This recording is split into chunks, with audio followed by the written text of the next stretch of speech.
that would be something interesting to get out there, because you know, I just think it's part of history, you know. Right. Um, and then who did you? Oh, Night Owl, Night Owl, rest in peace, of Night Owl. Yeah. Um, so when I was like 16, I had a homie, Marcos. What's up to my homie Marcos? Fucking, and you know, he came to the crib. Like I said, everybody that came to the crib was interested in my setup and how I was getting busy and making raps.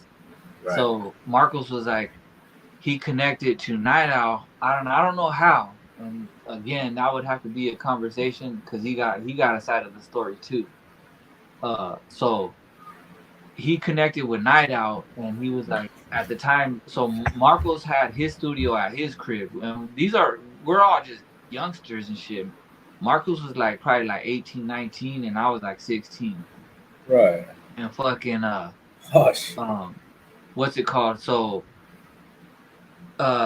we that's how we started making music together, because he seen me and then I went to his crib, and then we clicked. So he was like, hey man, I met Night Owl.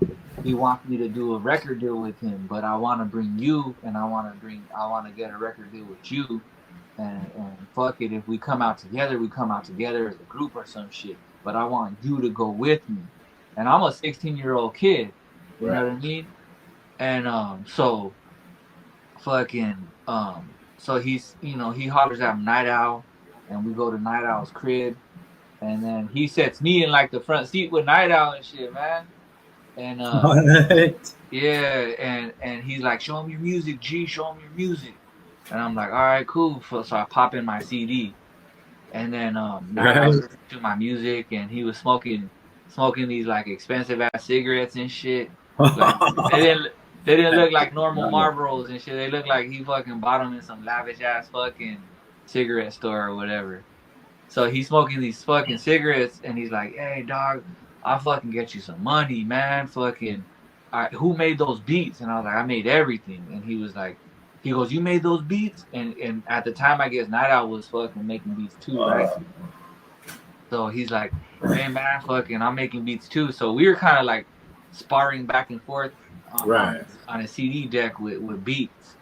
And I'm a 16-year-old kid, and Night Owl was probably like in his 40s at that time, you know, Right. or at least late 30s, if anything. And my Yeah. homie's in the back seat, and he's like, "Yeah, G," and he's fucking like tapping my shoulders. "We got this. We about to get a record deal." And fucking he's like, "Yeah, man." So at the end of the whole, like, kicking it, and he's smoking cigarettes, and you know what I mean. Me and my homies just chilling. He's like, "Hey, so let's meet up on whatever date." He gave us like this date, right? And fucking I was like, all right, cool. And then my homie's like, all right, cool. We're gonna go.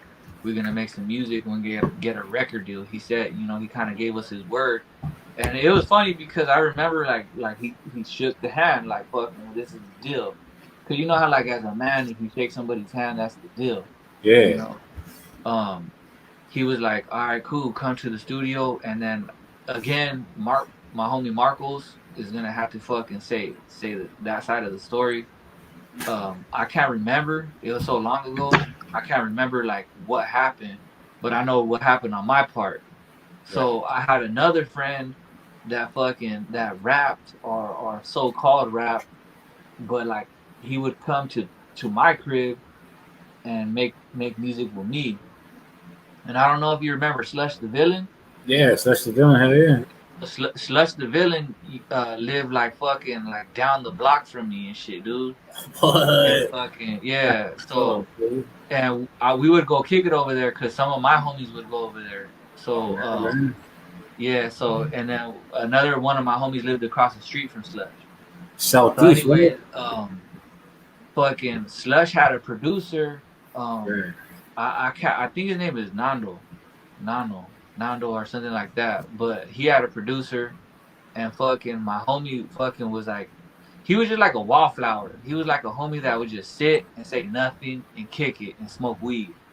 And fucking That's right. he would go to Slush's crib while they were all kicking it, and then Slush like seeing a little homie probably trying to recruit him, to his clique, fucking was like, hey, you know, let's go to the studio. Let's bring Little Man or Fat Boy or whatever they called him. Boom, bring him to the studio, and then he, you know, gets close to the producer, Right. and fucking, you know, shows him the raps that we made in my studio, and was like, yeah, come through, fucking, I'm gonna show you how to do this and show you how to do that. So the same date that I was supposed to go to the studio with Night Owl, and Night Owl is the owner of Slush's, you know, record company, fucking told us that same date. So I get like I told you, I was in Vegas, right? Yeah. So fucking I lived in Vegas. So when I was working out in Vegas, I come back for the weekend to go to that studio session, and my homie's like, oh yeah, man, fucking, I'm going to the studio tonight, and whoop de whoop. And I just kind of like put like two and two together. And then my homie Marcos, I can't remember the story clearly, but I just remember something like, oh yeah, man, that fool fucking, you know, we had some type of fallout or whatever, fuck that fool or whatever. And then I put the two and two together. I was like, man, this motherfucker took my studio time and shit with the music that I made for him, you know. And that's the little story right there with Night Owl. There's a lot of other Night Owl stories, but I'll let him rest in peace, you know. Yeah.